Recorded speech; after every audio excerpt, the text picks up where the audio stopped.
तपाईहरु सबैलाई फेरि पनि हामीले यो जकरियाको पुस्तकबाट जो अध्ययन गर्दै छौं यसको हाम्रो अन्तिम सिरिज 31औं सिरिज 31st सिरिजमा तपाईहरुलाई फेरि पनि स्वागत गर्छौं अनि हामीले यो जकरियाको पुस्तकलाई अध्ययन गरेर हामीले सिद्ध्याउँछौं यो 31औं सिरिजमा हामी सिद्ध्याइसक्छौं जो चाहिँ आज हामी जकरियाको पुस्तक 14 अध्यायको 12 देखि लिएर हामी 21 पदसम्म हामी अध्ययन गर्ने कोसिस गर्छौं अनि हामीले यो जकरियाको पुस्तक 1 अध्यायबाट 14 अध्यायसम्म हामीले सिरिज विभिन्न सिरिजहरु गर्दै हामीले सिद्ध्याउने मौका पायौं। परमेश्वरलाई नै धन्यवाद होस् हामीलाई दिनुभएको यो सुन्दर मौकाको लागि, दिनुभएको माध्यमको लागि जसद्वारा हामीले प्रभुको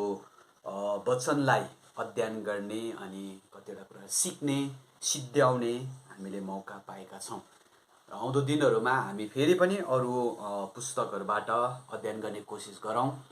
मेरो कोसिस छ कि यो माइनर प्रोफेट्सबाट नै जति सक्दो हामी अरु पुस्तकहरुलाई लिएर पनि अध्ययन गर्ने कोसिस गर्नेछौं र तपाईहरुलाई फेरि पनि यो 31औं सिरिज हाम्रो अन्तिम सिरिजमा प्रभु यीशु ख्रीष्टको नाममा स्वागत जनाउँदै हामी अघि बढौं अनि यो 14 पदको 1 देखि लिएर हामीले 11 सम्म अस्ति 30औं सिरिजलाई हामीले अस्तिको हप्ता अध्ययन गरेर सिद्ध्यायौं अनि हामीले यहाँनिर यो 30औं सिरिजमा प्राय जसो कुराहरुलाई लिँदै गर्दाखेरि यसलाई अध्ययन गर्दै गर्दा हामीले प्राय जसो नै प्रभु यीशु ख्रीष्टको मसाइनिक एजको वर्णन चाहिँ यो जकरियाद्वारा गरिएको हो अनि प्रभुको आगमन अनि प्रभु यीशु ख्रीष्ट पछाडी स्थापित भएको समयहरु अनि त्यसपछि प्रभुको न्याय पछाडीका कतिवटा कुराहरु पनि सायद यो जकरियाद्वारा बोलिएको हो भन्ने कुरालाई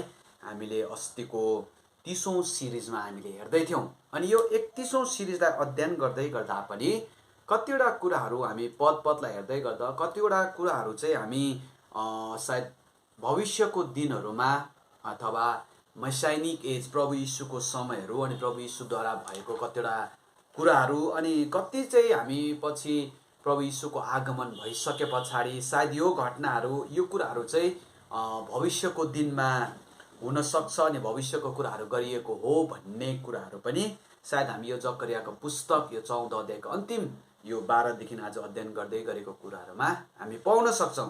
यसैकारण यो कुराहरुलाई हामी ध्यानमा राखेर कति कुराहरु यस्तो शब्दहरु पनि छन् यस्ता वर्णन पनि जकरियाले गरेको छ यहाँनिर जुन कुराहरु चाहिँ हामी लिटरली हुबहु हामी अनुवाद गरेर त्यसलाई हामी बुझ्न सक्दैनौं। यसैकारण त्यसलाई बुझ्नको लागि हामी त्यो समयको कतिवटा कुरालाई तुलना गर्छौं भने कति कुराहरु चाहिँ हामी यीशु प्रभुको समयमा अथवा भविष्यमा यीशुको आगमन पछाडीको समयहरु प्रकाशित वाक्यमा बोलेका कति घटनाहरु सायद त्यो समयसँग मिल्न सक्छ र यसैकारण हामी यी कुरालाई ध्यानमा राखेर नै यो 31औं सिरिजलाई हामी अध्ययन गर्ने कोसिस गर्छौं। हामी अघि बढ्दै जाउँ।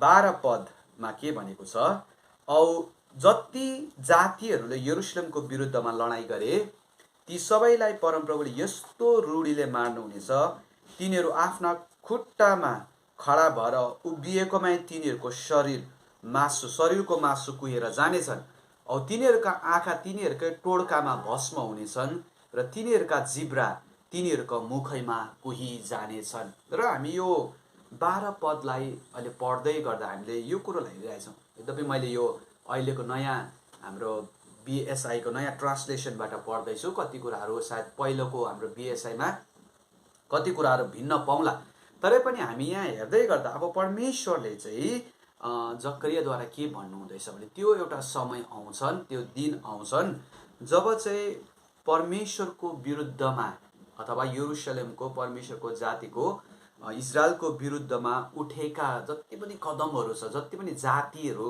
भनेर यहाँनिर वर्णन गरिएको छ। जब हामी जकरियाको पुस्तक 9 अध्यायमा हामीले हेर्यौं भने त्यहाँनिर परमेश्वरले छिमेकी देशहरुमाथि पनि प्रभुको न्याय गर्ने कुराहरु हामी वर्णन गरेका पाउँछौं। यो हामीले पहिलोबाटै अध्ययन गर्यौं। अब यहाँ प्रभुले के भन्नुहुँदैछ भन्दाखेरि ती देशहरू, ती जातिहरू, जुन जातिहरू चाहिँ यो इजरायलीहरूको विरुद्धमा उठेका थिए, प्रायः जसो हामी यसो अध्ययन गर्दै गर्दाखेरि हामी ती देशहरूलाई पाउँछौँ जो देशहरू चाहिँ इजरायलको विरुद्धमा त्यो समयमा उठेका थिए। अश्शूरियालाई पाउँछौँ, त्यस पछाडि बेबिलोनलाई पाउँछौँ है, त्यस पछाडि हामी पर्सियालाई पाउँछौँ, अनि अरू पनि सानसानो देशहरू उनीहरूले पनि यो इजरायलमाथि आक्रमण गरेका थिए। अब उनीहरूलाई नै भनिएको हो या परमेश्वरको विरुद्ध उठेका यो जातिहरूलाई भनिएको कुराहरू गरिएको छ। जति जातिहरूले पनि है परमेश्वरको यरुशलेमको विरुद्ध लडाइँ गरे, अब उनीहरूमाथि चाहिँ परमेश्वरले तोक्नु भएको एउटा कुरा बताइराख्नु भएको छ। रूढी आउनेछन्। यहाँनिर 3 प्रकारको रूढीको वर्णन प्रभुले गर्नुभयो। यहाँनिर 3 प्रकारको विपत्ति उनीहरूमाथि आउनेछन्, 3 प्रकारको प्लेग है उनीहरूमाथि आउनेछन्, जुन कुरोले चाहिँ उनीहरूले चाहिँ यो कुरो महसुस गर्नेछ कि हामीले जसको विरुद्ध हाम्रो कदम उठ्यो उहाँलाई हेरचाह गर्नुहुने परमेश्वर चाहिँ महान रहेछ भन्ने कुरो सायद यहाँबाट दर्शाउन पनि प्रभुले चाहेको हुनसक्छ। र यति बेला हामी सायद यो रूढीलाई, विपत्तिलाई हामी यहाँनिर हेर्नभन्दा अगाडि परमेश्वरले गर्नुभएको महान कामलाई हामी विचार गर्दै गर्दाखेरि प्रस्थानको पुस्तक 7 अध्यायदेखि हामी पढ्दै 11 अध्यायसम्म हामी गयौँ भने परमेश्वरले मिश्रीहरूको हातबाट इजरायलीहरूलाई छुटाउनु हुँदा त्यहाँनिर ल्याउनु भएको रूढी, त्यहाँनिर ल्याउनु भएको विपत्तिलाई पनि सायद हामी यति बेला स्मरण गर्न सक्छौँ। त्यस समय त्यति बेला आएको रूढीको कारण अनि त्यति बेला परमेश्वरले बताउनु भएको अनि रूढी विपत्ति दिनुभएको कारणले इजरायलीहरूले छुटकारा पाए। अनि फिरौनले अन्तमा परमेश्वर महान हुनुहुँदो रहेछ भन्ने कुरोलाई पनि उनले थाहा पाएका थिए। र यहाँनिर पनि यही कुरो भन्दैछ कि ती सबैलाई परमप्रभुले यस्तो रूढीले मार्नुहुनेछ। यहाँनिर चाहिँ मार्नुहुनेछ भन्यो त है। अनि के रूढी रहेछ त्यसलाई हामी बिस्तारै, तिनीहरू आफ्ना खुट्टामा खडा भएर उभिएकोमै तिनीहरूको शरीरको मासु कुहिएर जानेछन्। पहिलो रूढी चाहिँ परमेश्वरले के कुरा गर्नुहुँदैछ भन्दाखेरि तिनीहरू, ती जातिहरू, जो जातिहरूले चाहिँ आफूले आफूलाई शक्तिमान सम्झिराखेको छ, अनि यहाँनिर खुट्टामा खडा भएर उभिनेछन् भनेको चाहिँ एउटा स्वस्थ कुरालाई बताउँछ। अर्को कुरा उनीहरूलाई शक्तिशाली कुरालाई बताउँछ। अनि अर्को कुरो चाहिँ उनीहरू सबै कुरोले बलवन्त छ भन्ने कुराहरूलाई बुझाउँछ। यहाँनिर के भन्दैछ भन्दै अब उनीहरू उभिएकै समयमा अथवा उनीहरूले आफूले आफूलाई स्वस्थ महसुस गरिराखेको बेलामा, आफूले आफूलाई बलवन्त गरिराखेको बेलामा अब के हुनेछ, उनीहरूको मासु चाहिँ कुहिएर जानेछ अथवा उनीहरू शक्तिहीन हुनेछन्, उनीहरूको निर्बल के भन्छ बलहरू निर्बल हुनेछन्। अनि यसलाई हामी हेर्दै गर्दाखेरि के भनेछ, ती हात खुट्टाहरू अथवा ती शरीरहरू जसले लडाइँ गर्नको लागि यरुशलेमतिर बढेका थिए, त्यो शक्तिहरू, त्यो सामर्थ्य, त्यो शरीर, त्यो खुट्टाहरू, त्यो जसले चाहिँ अब इजरायलीहरूमाथि यरुशलेमतिर लडाइँ गर्न बढेका खुट्टाहरू, अनि भनेको छ ती हात खुट्टाहरू जसले यरुशलेमवासीका हत्या गरेका थिए। हामी यो कुरालाई बुझ्छौँ। अनि ती आफूले आफूलाई बलवान सम्झिराखेका व्यक्तिहरू, खडा भएका कुरोले अघि मैले भने बलवन्त सम्झिराखेको छ, यी सबै कुराहरू अनि जस्तै शक्तिशाली भए तापनि परमेश्वरको न्यायको अगाडि खडा हुन सक्ने छैनन्। यो पहिलो रूढीले यो कुरा बताइराखेको छ। उनीहरूको मासु अथवा शक्तिहीन भएर जानेछन्, उनीहरू निर्बल हुनेछन्, अनि उनीहरू चाहिँ एउटा परमेश्वरको विरुद्ध उठेका व्यक्तिहरू चाहिँ अब परमेश्वरको न्यायको अगाडि खडा हुन सक्ने छैनन्। पहिलो कुरो हामी यो हेर्दैछौँ भने दोस्रो कुरो, औ तिनीहरूका आँखा तिनीहरूकै टोड्कामा भस्म हुनेछन्। अनि अर्को कुरो चाहिँ दोस्रो विपत्ति चाहिँ यहाँ प्रभुले के भन्नुहुँदैछ भन्दाखेरि अब तिनीहरू चाहिँ टोड्का पर्नेछन् अथवा तिनीहरू चाहिँ पूर्ण रूपले दृष्टिहीन हुनेछन्। अनि यो हामी यसलाई लिटरल्ली पनि लिन सक्छौँ। अनि अर्को कुरो यसलाई हामी अब यिनीहरू चाहिँ अन्धो भएर रहनेछन्।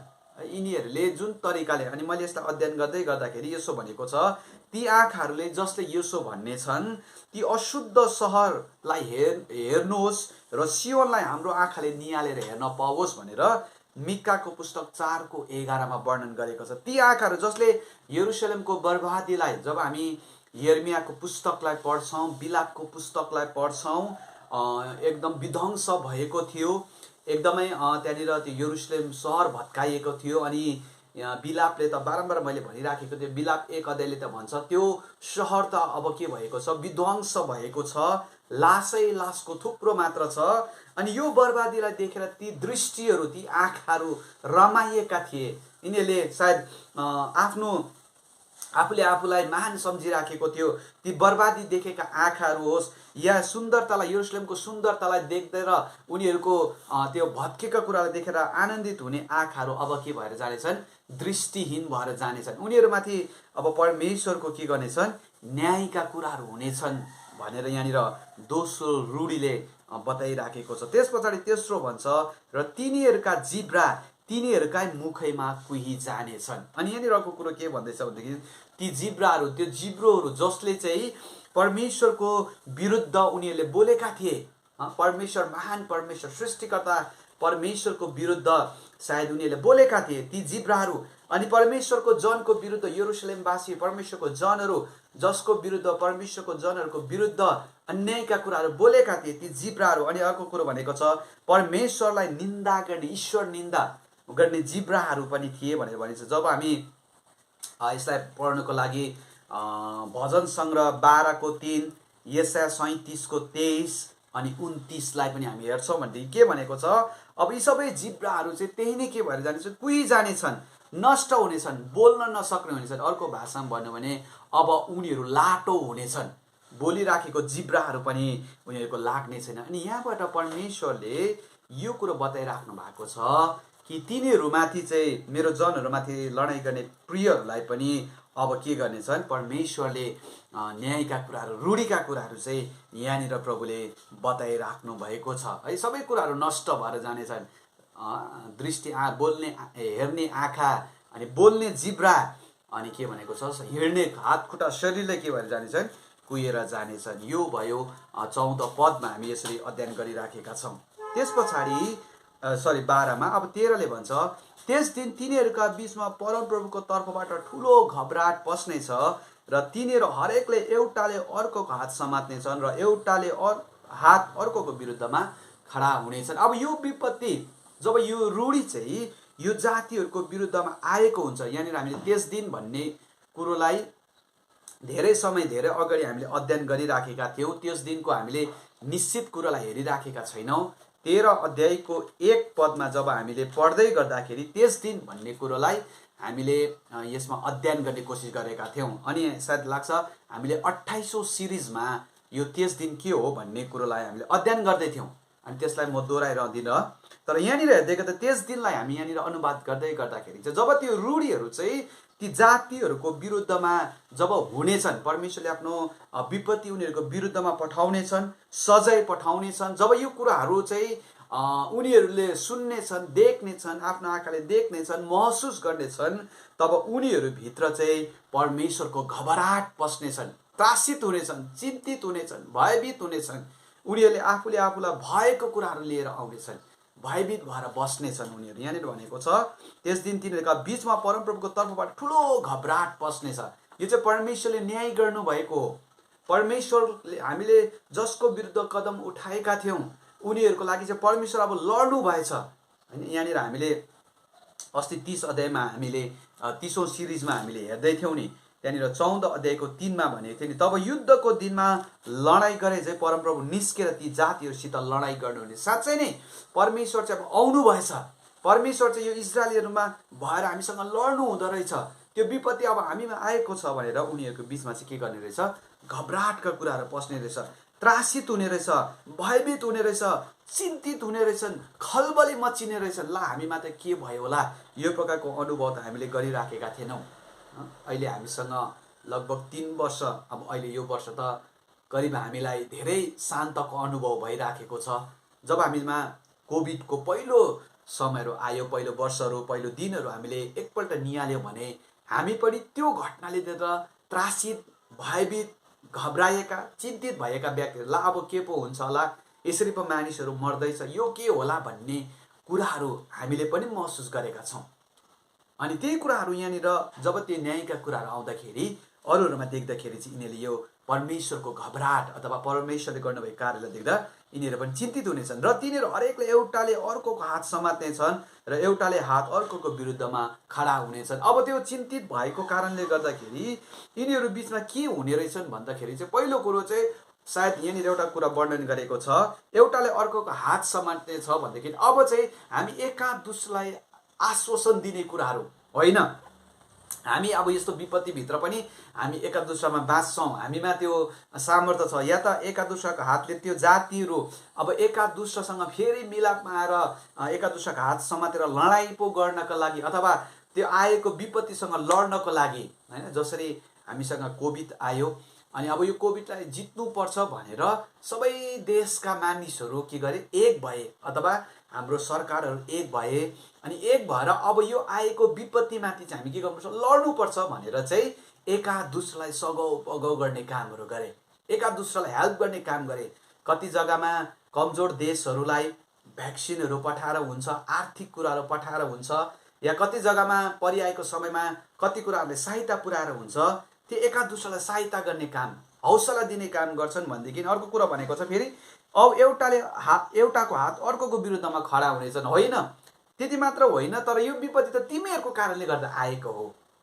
दोषारोपण पनि हामी सायद यो कोभिडको कुरा गर्दै गर्दाखेरि धेरैपल्ट नै हाम्रो दोषारोपण हामी अर्को देशमा हामी भरेको पाउँछौँ, चाइनाको कारणले गर्दा आइयो भन्ने। सायद त्यति बेला पनि यो जुन प्रकारको विपत्ति एक जग्गा आउँदै गर्दै गर्दाखेरि सायद अर्को देशले अर्को जग्गाले भनेछ होइन तिमीहरूको कारणले गर्दा नै हो यस्तो, परमेश्वरको न्याय चाहिँ अब हामीमाथि पनि दन्किएको छ, तिमीहरूको कारणले गर्दा हो भनेर सायद एकादुस्राको विरुद्ध पनि के हुनेछन्, खडा हुनेछन्, एकादुस्राको आफ्नै जातिको विरुद्ध पनि उनीहरू खडा हुनेछन् भनेर सायद हामी यसलाई यहाँनिर यसरी अनुवाद गर्न सक्छौँ। अनि कतिजनाले चाहिँ होइन यो त आउने भविष्यमा एउटा महान पतनको दृश्य मात्रै पो हो, यो त भइ त हाल्दैन, यो रूढीको कुरा होस् यो होस् त्यो भइहाल्दैन, तर यस चाहिँ भविष्यको कुरा। अघि मैले भनिहालेँ हामी प्रभु यीशुको समय अथवा प्रभु यीशु आइसके पछाडि या कतिवटा आगमनको कुराहरूलाई पनि यो जकरिया पुस्तकसँग हामी तुलना गर्ने कोसिस गर्छौँ। अनि यसै कारण कतिजनाले यो चाहिँ पछि आउने महान एउटा पतनको कुरा हो भनेर महान पतनको दृश्यलाई देखाएको हो भन्ने कुरा पनि गरेको छ। जब हामी प्रकाशित वाक्य 16:19 अनि 18लाई हामी पढ्छौँ भने 18 पदलाई पढ्छौँ अध्यायलाई पढ्छौँ भने हामी यो कुराहरूलाई पनि सायद हो भनेर धेरैजनाले वर्णन गरेको हामी पाउँछौँ। अब हामी अघि बढ्दा 14ले भन्छ यहुदाले यरुशलेमको विरुद्धमा लडाइँ गर्नेछ र वरिपरिका जाति जातिहरूका धन सम्पत्ति अर्थात् सुन चाँदी लुगा फाटाहरू ज्यादै प्रशस्त गरी बुटुल्नेछ। अनि यहाँनिर 14 पदमा हामी आउँदै गर्दाखेरि अलिकति सायद हामीलाई कन्फ्युज हुने अथवा अलिकति यसलाई होइन के भइराखेको छ के भनिराखेको। अघि त हामीले अरू जातिहरू भन्दै थियो होइन, 12 र 13ले चाहिँ अरू जाति भनेर बताएको छ अथवा यरुशलेमको विरुद्ध आएका जातिहरू जसलाई हामीले हेर्ने कोसिस गरेको थियौँ। अब यहाँ 14ले भन्दैछ होइन एउटा समय पनि आउँदैछ अब यहुदा आफैले चाहिँ कसको विरुद्ध लड्नेछ, यरुशलेमको विरुद्ध। अनि हामी यसो अध्ययन गर्ने कोसिस गर्दै गर्दाखेरि यहुदा चाहिँ हामीले पहिला पनि हेर्दै थियौँ यो 12 कुलहरू चाहिँ के भन्छ सुलेमनको छोरो यरोबामको समयमा 2 भाग भएको थियो। अनि 10औं कुल चाहिँ नर्दनमा बसेका थिए अनि 2 कुल चाहिँ साउदर्नमा बसेका थिए है, तल दक्षिणमा, अनि जसलाई चाहिँ यहुदा भनेर चिनिन्थ्यो। अनि यो यहुदाको राजधानी चाहिँ यरुशलेम थियो। अनि अब यसो हेर्दाखेरि चाहिँ एउटै यिनीहरू चाहिँ एउटै हो, तर यहाँनिर के भन्दैछ भने यहुदाले अब यरुशलेमको विरुद्ध भनेर आफ्नै मानिसहरूको विरुद्ध पनि लडाइँ गर्नेछ भनेर हामी यहाँनिर तुलना गरेका पाउँछौँ। अनि मैले यसलाई यसो निहाल्ने विचार गर्दै थिएँ किन चाहिँ यहुदा आफैले फेरि यरुशलेमको विरुद्ध लडाइँ गर्छ त, के यसमा के कुराहरू चाहिँ के बताउन चाहिराखेको भन्ने कुरालाई मैले अध्ययन गर्दै गर्दाखेरि चाहिँ मैले यसरी हेरिराखेको थिएँ। यरुशलेम यहाँनिर बताइराखेको यरुशलेमको विरुद्ध भन्दाखेरि चाहिँ केवल हामी त्यो यरुशलेममा भएको इजरायलीहरूलाई मात्रै बुझिराखेको छैनौँ, तर यसले चाहिँ यरुशलेम भन्दा चाहिँ सारा इजरायलीहरूलाई बुझिराखेको अथवा त्यसलाई दर्शाएको हो भन्ने कुरोलाई हामी पाउँछौँ। अनि यहुदा चाहिँ इजरायलको एउटा भाग हो अथवा त्यहाँनिर कुनै व्यक्तिहरूको एउटा भाग हो। अनि यसलाई अझ गहिरो बुझ्नको लागि मैले के लिएँ भन्दाखेरि चाहिँ यरुशलेम भन्दाखेरि चाहिँ ती प्रियहरू जसले चाहिँ परमेश्वरलाई अति नै रुचाएका व्यक्तिहरू, परमेश्वरको भयमा जिउने व्यक्तिहरू एक समूह जसले पनि पाइराखेको छ। अनि यहुदा जो विरुद्ध लड्छ भने जसले चाहिँ परमेश्वरको आज्ञालाई उल्लङ्घन गर्छन्। हामीले 12मा हेऱ्यौँ 11मा हेऱ्यौँ त्यहाँनिर यरुसलेम भित्रै अथवा यहुदा भित्रै पनि झुटा अगमवक्ताहरू थिए, इजरायलमा झुटा गोठालाहरू थिए अनि झुटा दर्शनहरू देख्ने कुराहरू गर्दथे। सायद यिनीहरू चाहिँ अब साँचो त्यो सत्यताको विरुद्धमा लड्नेछ भन्ने कुराहरू पनि हामी सायद यहाँनिर अनुभव गर्न सक्छौँ। यो हो भनेर हामी भन्न सक्दैनौँ, तर यसले यो कुरालाई हामी अनुवाद गरिराखेका छौँ। तर वरिपरिका जाति जातिहरूका धन सम्पत्ति अब यहाँ चाहिँ अलग्गै देखाइएको छ। अब यरुसलेमदेखि बाहेक अरू जातिहरूसँग गए पनि यहुदाले लडाइँ गर्नेछन् अनि उनीहरू विजय हुनेछन्। त्यहाँदेखि विजय भइसके पछाडि त्यहाँको सम्पूर्ण कुराहरू नै के गर्नेछन्, उनीहरूले लिएर आउनेछन्। यहाँसम्म 15ले भन्छ, औ घोडा खच्चर उँट गधा र ती छाउनीमा भएका जम्मै पशुहरू जे होलान् तिनीहरूलाई पनि यही किसिमको रूढी हुनेछन्। अनि त्यस पछाडि 14ले भन्छ कि सबै कुरो ल्याइसकेपछि अब 15मा आउँदै गर्दाखेरि चाहिँ है यहुदाले त्यहाँनिर लडाइँ गर्नेछन्, सबै कुरो लिनेछन् अनि उनीहरू एउटा धन्यद्ध जाति हुनेछन्। त्यस पछाडि 15मा आउँदै गर्दाखेरि अब के भन्छ प्रभुले भन्दै गर्दा, केवल मानिसहरूमाथि मात्र होइन त्यो रूढी चाहिँ, तर त्यो रूढी चाहिँ कसमाथि पनि आउनेछन्, पशु प्राणीहरूमाथि पनि, पाल्तु पशुहरूमाथि। यहाँनिर भनेको छ घोडा खच्चर उँट गधा अनि ती छाउनीमा जे पनि छन् यहाँनिर लेखेको छ। अनि ती पशुहरू, जुन पशुहरूमाथि चाहिँ इजरायलीहरू होस् या त्यस समयका मानिसहरू होस्, हरेक कुरो लाइभलीहुडको लागि चाहिँ के गर्दथे, डिपेन्ड हुँदथ्यो। त्यो समयमा अहिलेको जस्तो हाम्रो लागि यात्रा गर्ने साधनहरू हामी प्रशस्त मात्रामा पाइँदैन। अहिले हामी कहाँ हामी चाहेको केही समय बादमा नै खाद्यान्न कुराहरू हामी लिएर आइहाल्छौँ। तर त्यो समयमा यी पशुहरू नै उनीहरूको लागि एउटा ट्रान्सपोर्ट सिस्टमको लागि एउटा महान साधनहरू मानिन्दथ्यो।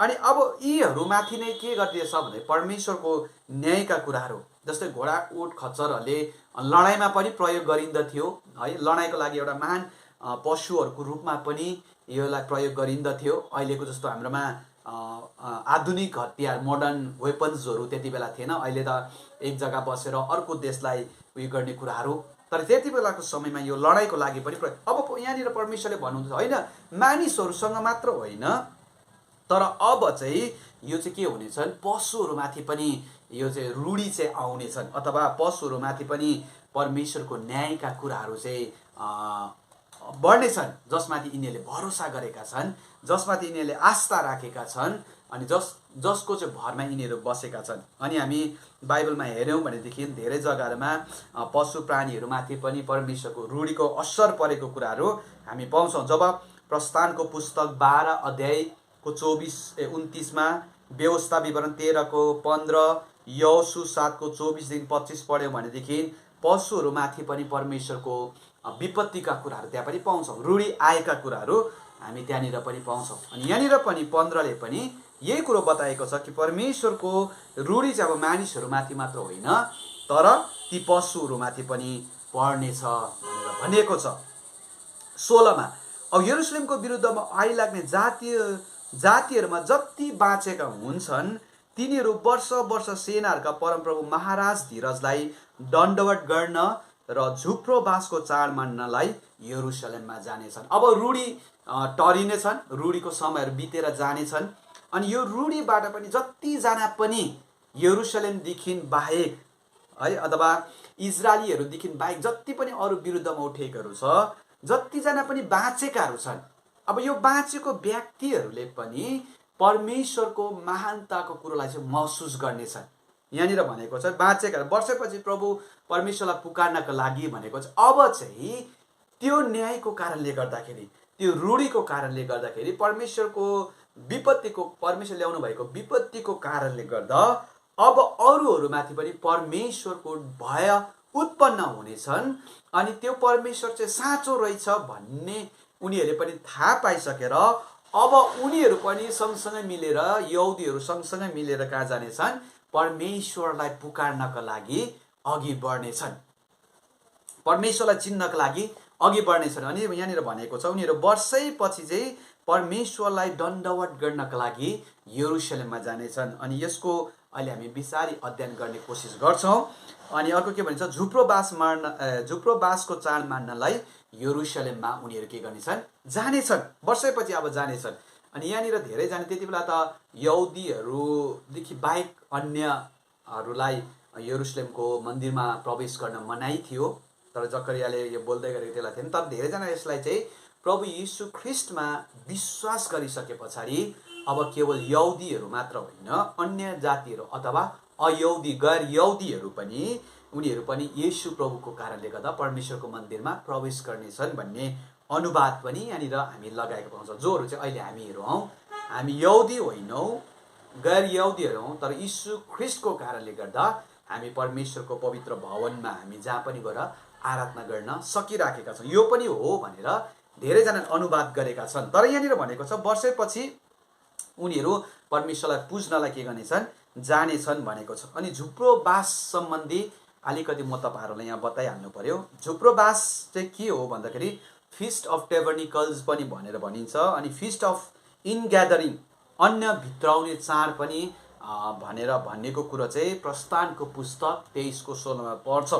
अनि यो चाड चाहिँ के हो भन्दाखेरि धेरैवटा चाडहरूमध्ये यो विशेष चाहिँ 3वटा महान चाडहरूमध्ये यो एक चाड हो, जो हामी बाइबलमा अहिले म बिस्तारै बताउँछु।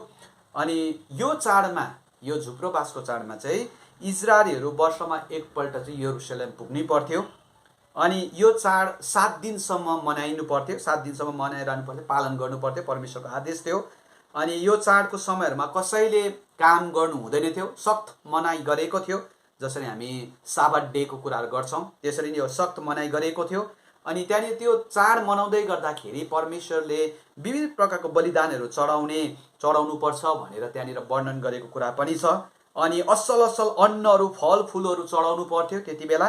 अनि पवित्र महासभाको आयोजना पनि गर्नु पर्थ्यो यो झुप्रो बासमा। अनि किन चाहिँ यो झुप्रो बासको चाड मान्थ्यो भन्दाखेरि चाहिँ जब इजरायलीहरू मिस्र देशबाट निस्केर आउँदै हो, उनीहरू चाहिँ यो झुप्रोतिर बसेको कुराहरू छ। अनि वर्षमा एकपल्ट चाहिँ उनीहरू यरुशलेम अथवा आफ्नो जग्गालाई छोडेर झुप्रोमा बस्ने कुराहरू पनि गर्दथ्यो, जसले चाहिँ त्यो समयलाई स्मरण गर्दथ्यो। अनि यसै कारण यो झुप्रो बासको चाड पनि मनाइन्थ्यो। अनि तपाईँले यो सम्बन्धी बाइबलमा हेर्नुभयो भने लेवीको पुस्तक 23 अध्यायको 33 देखि 43, व्यवस्था विवरण 16 को 13 देखि 17, गन्तीको पुस्तक 29 को 12 देखि 40 सम्म हेऱ्यौँ भने हामी झुप्रो बास सम्बन्धी त्यहाँनिर धेरै कुराहरू वर्णन गरेको छ, त्यो सम्बन्धी हामी यहाँ पाउँछौँ। र अब चाहिँ इजरायलीहरू सँगसँगै यी व्यक्तिहरू पनि यो दिनलाई स्मरण गर्नको लागि चाहिँ कहाँ जानेछन्, यरुशलेममा जानेछन् भनेर यहाँ वर्णन गरेको छ। 17ले भन्छ, औ सेनाहरूका परमप्रभु महाराज धीरजलाई दण्डवत गर्न पृथ्वीका सबै परिवारमध्येका जो जाँदैनन् तिनीहरूका निम्ति पानी पर्ने छैनन्। अब जतिजनाले पनि परमेश्वरले गर्नुभएको यो महान काम अथवा परमेश्वरको यो दिनहरूलाई, चाडहरूलाई अनि परमेश्वरले तोक्नु भएको समयहरूमा यरुशलेममा यदि कोही जाँदैनन्, थाहा हुँदै पनि यो समयहरूमा म गएर त्यहाँनिर आराधना गर्नुपर्छ भन्ने कुरो थाहा हुँदै पनि दण्डवत गर्न, प्रभुलाई पुज्नको लागि, प्रभुलाई भक्ति गर्नको लागि जाँदैनन् भने उनीहरूमाथि पानी पर्ने छैन भनेर यहाँनिर प्रभुले 17मा भन्नुभएको छ। अनि यहाँनिर एउटा सजायको कुरा पनि बताएको छ। अनि यो पानीले धेरै कुराहरू बताउँदछ प्रियहरू। अनि मैले एक दुईवटा कुराहरू बताइराखेको थिएँ। पानीले हामीलाई जीवन दर्शाउँदछ, लाइफ भन्ने कुरालाई देखाउँदछ। पानी जब कुनै जग्गामा पानी पर्दैन, वर्षौँसम्म पानी पर्दैन भने त्यहाँनिर उब्जनी हुँदैन, खडेरी लागेर जान्छ। त्यस पछाडि खडेरी लागेको कारणले अनिकाल पर्छ, अन्नहरू उम्रिँदैन, अनि यसको ठुलो असर पर्छ। त्यहाँनिर परमेश्वरको श्रापका कुराहरू त्यहाँनिर हामी देखिराखेका छौँ। अनि यो पानी नपर्नाले त्यहाँनिर धेरै प्रकारको विपत्तिहरू हुन्छ है। अनि यो कुरालाई देखाउँछ भनेदेखि कतिजनाले यसो अनुवाद गरेको रहेछ, यो पानीले चाहिँ परमेश्वरको अनुग्रहको झरी बन्द हुनेछन्, परमेश्वरको क्षमाको झरी बन्द हुनेछन्, परमेश्वरको आशिषको झरी बन्द हुनेछन् भनेर यो 17 पदमा सायद अनुवाद गरिएको हो भनेर हामी यसरी देख्छौँ। जो जाँदैनन् उनीहरूमाथि यी कुराहरू आइपर्नेछ। त्यसपछि 18ले भन्छ, मिश्र देशका परिवारहरू त्यहाँ गएनन् भने तिनीहरूमाथि पनि त्यही रूढी आउनेछ जुन रूढीले झुप्रोबासमा चाड मान्न नजानेलाई परमप्रभुले नाश पार्नुभयो भनेर भनिएको छ। अनि यहाँनिर अब फेरि पनि अर्को देशलाई देखाइरहेको छ, मिश्र देशका परिवारहरू। अनि यहाँनिर यद्यपि मिश्र देश एउटा त्यो स्थान हो, त्यो जग्गा हो, हामी हेऱ्यौँ भने सृष्टिकर्तालाई होइन तर सृष्टिका थोकलाई आराधना गर्ने जग्गा हो। त्यहाँनिर हामी यसो हेऱ्यौँ भनेदेखि यहुदीहरू होइन तर बेसी गैर यहुदीहरू बस्ने जग्गाहरू र पनि प्रभुले भन्नुहुँदैछ मिश्रका परिवारहरू पनि त्यहाँ गएनन् भनेदेखि। अनि हामीले यसलाई अनुवाद गर्दै गर्दा पहिलो कुरो अघि हामीले हेरेको जतिजना बाँचेको छ, यद्यपि त्यो विपत्तिको कारणले 12 अनि 13 को विपत्तिको कारणले गर्दा यो मिश्रका मानिसहरूले पनि प्रभुलाई पुज्न लागेको हुनसक्छ। या त कतिजनाले यसो अनुवाद गरेको छ, जब बेबिलोनले इजरायलमाथि आक्रमण गर्यो यरुसलेममाथि, तब कतिजनाले जीवन बचाउनको लागि, आफ्नो ज्यान बचाउनको लागि चाहिँ धेरैजना चाहिँ पलायन भएर चाहिँ मिश्र देशमा गएका थिए। अनि त्यहाँ भएका कति यहुदी परिवारहरू पनि अब यो कुरोलाई थाहा गरेनन् भने त्यो जुन रूढीको अनुभव चाहिँ अरूले गरेको छ, त्यो रूढीको अनुभव चाहिँ अब यी मानिसहरूले पनि गर्नेछन् अनि उनीहरूमाथि पनि परिआउने छन् भनेर यहाँनिर हामी सायद यो कुरोलाई बताएको पाउँछौँ। 19ले पनि यो भन्छ, मिश्र देशमाथि र झुप्रोबासको चाड मनाउन नजाने ती मानिसहरूमाथि पनि त्यही दण्ड पर्नेछन्। अनि प्रभुले 19मा पनि यो कुरोलाई बताउनु भएको छ कि तिमीहरू नआएको कारणले, झुप्रोबासमा नआएको कारण अनि मैले आज्ञा गरेको कारण जो थियो त्यो प्रतिज्ञालाई थाहा गर्दा तिमीहरू प्रभुको आराधना नगर्नु गएको कारणले गर्दा तिमीहरूमाथि पनि जो दण्ड अरूको लागि थियो त्यही दण्ड तिमीहरूमाथि पनि हुनेछ। र हामीले पनि यो कुरो याद गर्नुपर्ने कुरा, परमेश्वरको कति आज्ञाहरू हामी पनि जानी जानी उल्लङ्घन गर्छौँ भने सायद हामीले पनि, तपाईँ अनि म पनि यो पदहरूबाट होसियारी हुने कुराहरू देखाइराखेको छ। अनि उनीहरूमाथि पनि त्यही विपत्ति जो अघि नै हामीले वर्णन गऱ्यौँ, सायद हामी त्यो कुराहरूलाई फेरि यहाँनिर बताइरहँदैनौँ। अनि यहाँनिर भनिएको छ ती कुराहरू। 20ले भन्छ, त्यस दिन घोडाहरूका घन्टीहरूमा पनि परमप्रभुको निम्ति पवित्र भन्ने लेखिएको हुनेछ र परमप्रभुको भवनका भाँडाहरू वेदीको सामने भएका कचौराहरू जस्तै हुनेछन्। त्यस दिन हामीले बारम्बार अध्ययन गरिराखेका छौँ त्यस दिन। अनि सायद हुनसक्छ यहाँनिर त्यो रूढी आइसके पछाडि, मानिसहरूले आफूले आफूलाई कन्फेस गरिसके पछाडि, या त धेरैजना अब चाहिँ कहाँ जाँदैछन्, झुप्रो बासको चाड मान्नलाई या यरुसलेमतिर परमेश्वरको आराधना गर्नलाई जाने सबै प्रियहरूलाई। अनि घोडाको घन्टी, अनि मैले यसो पिक्चर रियलाइज गर्दै थिएँ, कतिजना सायद टाढो टाढोबाट त्यति बेला यात्रा गर्नु पर्थ्यो अनि धेरैजना चाहिँ घोडामा आउँथे। अनि हामी अहिले पनि कतिवटा जग्गाहरूमा देख्छौँ जब पशुपालनहरू गर्छ अनि कति जग्गामा त्यो घन्टी झुन्डाइदिन्छ। अनि त्यो घन्टी बजेको कारणले गर्दाखेरि चाहिँ जसले गोठालेहरू हुन्छन् उनीहरूले मेरो भेडाहरू कहाँ छ अथवा मेरो पशुहरू कहाँ छ, कहाँबाट आउँदैछ भन्ने कुरोहरूलाई थाहा गर्दथ्यो। त्यसरी नै सायद यो घन्टी बज्दै गर्दा त्यो कुरा हुन्थ्यो। तर त्यो घन्टीको आवाज, यहाँ लिटरली त्यो घन्टी नै पवित्र भन्ने कुराहरू होइन, तर लिटरली हामी यहाँ के बुझ्दैछौँ भनेदेखि अब पशुहरूदेखि लिएर पनि सबै कुराहरू चाहिँ, अनि त्यो पशुमाथि चढ्ने व्यक्तिहरू सायद यहुदी होस् चाहे गैर यहुदी होस्, उनीहरू पनि परमेश्वरको निम्ति पवित्र कहलाइनेछन् अथवा पवित्रहरू हो भनेर भनिएको छ। यद्यपि प्रस्थानको पुस्तक 28:36ले भन्छ, पुजारीको लगाएको त्यो फेटामा मात्र पवित्र हो भनेर, परमप्रभुको निम्ति पवित्र भनेर लेखिएको कुरा हामी पाउँछौँ। तरै पनि यहाँनिर हामी लिटरली त्यो घन्टी मात्र पवित्र हो भन्ने कुरा होइन, तर त्यो पशुहरूदेखि लिएर परमेश्वरकोमा आएको व्यक्तिहरू नै पवित्र हो भन्ने कुरा, सानो सानो कुराहरू पनि पवित्र भन्ने कुरालाई यहाँनिर देखाइराखेको छ। त्यस पछाडि भन्छ, र परमप्रभुको भवनका भाँडाहरू वेदीको सामने भएका कचौराहरू जस्तै हुनेछन्। अनि यहाँनिर के हेर्दैछ भनेदेखि नि परमेश्वरको सामने भाँडाहरू भनेको छ अनि वेदीमा कचौरा भनेको छ। अनि त्यति बेला चाहिँ जब हामी प्रस्थानको पुस्तक 24:4देखि 6लाई हेर्छौँ भने वेदीमा भएको एउटा कति भाँडाहरू थियो, त्यो भाँडाहरू चाहिँ अति नै पवित्र मानिन्दथ्यो अनि विशेष कामको लागि मात्र छुट्याइन्दथ्यो। अनि जब कुनै बलिदान हुन्थ्यो है, बलिदान भइसके पछाडि त्यो पशुहरूको रगत त्यो माथि राख्दथ्यो, त्यस पछाडि एउटा स्पेसल भाँडा हुन्थ्यो अनि त्यो भाँडामा हालिसके पछाडि चाहिँ पुजारीहरूले चाहिँ वेदीमा आएर छर्किनु पर्थ्यो अनि त्यसलाई चाहिँ एक तरिकाले पवित्र भाँडाको रूपमा हेर्दथ्यो। तर अब यहाँनिर के भन्दैछ भन्दाखेरि यरुसलेममा भएको, मन्दिरमा भएको जति पनि भाँडाहरू छ अथवा त्यो अल्टरमा कामको लागि प्रयोग नगर्ने भाँडाहरू पनि छन्, तर तिनीहरू पनि अब चाहिँ यत्तिकै भेल्युमा, यही भेल्युमा चाहिँ के हुनेछन्, पवित्र हुनेछन्। अनि यो त एउटा कुरा राम्रो हामी विचार गरौँ। यहाँनिर हामी लिटरली यसलाई हामी ट्रान्सलेसन गरिराखेका छैनौँ। 20ले पनि हामी सायद 21ले पनि हामीलाई त्यही कुरो बताइराखेको छ।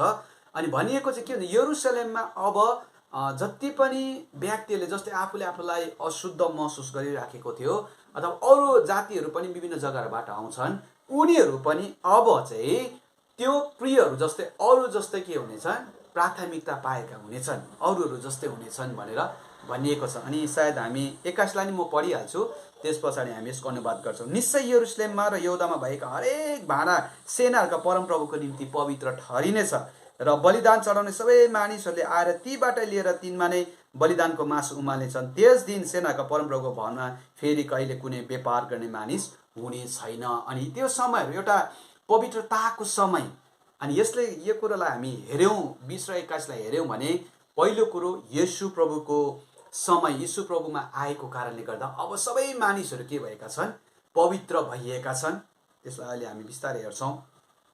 त्यस पछाडि पछि येशू प्रभुको आगमन भइसके पछाडि अब परमेश्वरको पवित्र भवनभित्र सबैजनाले त्यही नै मान्यता पाउनेछन् जुन कुराहरू चाहिँ अब्राहमको सन्तानमा छ भन्ने कुरो हामी यहाँबाट देखाएको पाउँछौँ। अनि 21ले भन्छ बलिदानमा सँगै मासु उमाल्नेछन्। सँगै भनेको चाहिँ यो चाहिँ के भन्दा बलिदानको लागि विशेष पुजारीहरूले मात्र त्यो एउटा मासुको भाग लिन पाउँदथ्यो है, जुन कुराहरू चाहिँ हामी बाइबलमा पाउँथ्यौँ। जब हामी लेवीको पुस्तक 7:28देखि 37, पहिलो शमुएल 2:12देखि 17, विशेष त्यहाँनिर केवल पुजारीहरूको लागि मात्र एउटा विशेष समय थियो जहाँनिर बलिदानको मासुहरू अब सबैजना मिलेर नै त्यो भाँडामा के गर्नेछन्, उमाल्नेछन्। त्यति मात्र होइन, त्यहाँ के भन्दैछ, त्यस दिन सेनाका परमप्रभुको भवनमा फेरि कहिले कुनै व्यापार गर्ने मानिस हुने छैनन्। अनि यो व्यापार हामी एउटा बिजनेस मान्छेसँग बुझ्दैनौँ, तर धेरै बाइबलको अध्ययन तपाईँले यो अहिलेको ट्रान्सलेसनमा हेर्नुभयो भने पनि त्यहाँनिर यसको अर्थ पनि बताएको छ, कनानवासी भनेर बताइएको छ। र यो कनानवासीहरू पनि अब त्यहाँनिर के गर्नेछन्, यिनीहरू कनानी हुने छैनन् तर इजरायली हुनेछ, जसको अर्थ चाहिँ के हो भन्दाखेरि परमेश्वरमा अब यहुदीहरू मात्र परमेश्वरको भवनमा, तर गैर यहुदीहरू पनि प्रवेश गर्ने एउटा समय हुनेछन्। यद्यपि उनीहरूलाई के गरेको थियो, कनानीहरूलाई सख्त मनाइ गरेको थियो, जब हामी व्यवस्था विवरण 7 अध्यायमा पढ्छौँ। तर परमेश्वरको दिन समयहरूमा ती सबै कुराहरू हुनेछन्। अब त्यहाँनिर कुनै प्रकारको भेदभावहरू हुने छैन। हामी है यीशु प्रभुको कारणले गर्दा रोमी 3:29 अनि 30, पहिलो कोरिन्थी 12:13ले पनि भन्छ अब कुनै प्रकारको भेदभाव न नारी, यहुदी गैर यहुदी कोही पनि होइन, सबैजना चाहिँ अब प्रभुमा एक हुनेछन् भन्ने कुराहरूलाई यहाँ बताइराखेको छ। अनि हामी यहाँनिर कुनै व्यापार गर्ने मानिस हामी हेऱ्यौँ भने यसलाई यही तरिकाले लिटरली मिनिङलाई हामी लियौँ भनेदेखि पनि मर्कुस रची सुसमाचार 11:15देखि 17 येशू प्रभु यरुसलेममा है पाम सन्डे पछाडि यरुसलेममा प्रवेश गरे पछाडि त्यहाँनिर किनबेचका कुराहरूलाई देखेर प्रभुले हटाउनु भयो। अनि यहाँबाट हामी यो पनि अर्थ लगाउन सक्छौँ, अब त्यहाँनिर यसरी लिटरली मिनिङ हेऱ्यौँ भने चाहिँ त्यहाँनिर त्यो प्रकारको बिजनेस गर्ने कुराहरू पनि अब सबै कुरा के हुनेछन्, हटेर जानेछन्, कुनै व्यक्ति रहने छैनन्। र यो चाहिँ भयो हाम्रो 31औं सिरिजलाई हामीले अध्ययन गऱ्यौँ। अनि जकरियाको पुस्तकलाई पनि हामीले अध्ययन गरेर सिद्ध्यायौँ। अनि कति कुरो तपाईँहरूले बुझ्नुभयो या बुझ्नु भएन, अनि कति कुराहरू तपाईँहरू अझ बुझ्न चाहनुहुन्छ भने तपाईँहरू अध्ययन गर्न सक्ने प्रियहरू तपाईँहरू अझै अध्ययन गर्नुहोस्। अनि तपाईँहरूले कति कुराहरू मैले भनिराखेको छु कमेन्ट गर्न चाहनुहुन्छ भनेदेखि तपाईँहरूलाई मेरो पर्सनल नम्बर वाट्सएप नम्बर छ 9679988510 9679988510। यो मेरो वाट्सएप नम्बर हो। अनि तपाईँले एकदम खुलेर मलाई कमेन्ट गर्न सक्नुहुन्छ। कति कुरा मैले इम्प्रुभ गर्नु हो भने त्यो पनि तपाईँले कमेन्ट गर्नुहोस्, ताकि म अझ तपाईँहरूसँग मिलेर हामीसँगै मिलेर प्रभुको वचनको अझ गहिरो कुराहरूलाई हामी खोज तलास गर्दै अघि बढ्न सकौँ। परमेश्वरले तपाईँ अनि मलाई यो जकरियाको पुस्तक हामीले 31औं सिरिजसम्म अध्ययन गरेर सिद्ध्यायौँ। धेरै धेरै आशिष दिउन्। अनि आउँदो हप्तामा हामी नयाँ पुस्तकबाट परमेश्वरको वचनबाट अध्ययन गर्नेछौँ। आमीन। परमेश्वरले हामी सबैलाई धेरै धेरै आशिष दिएका हुन्। आमेन।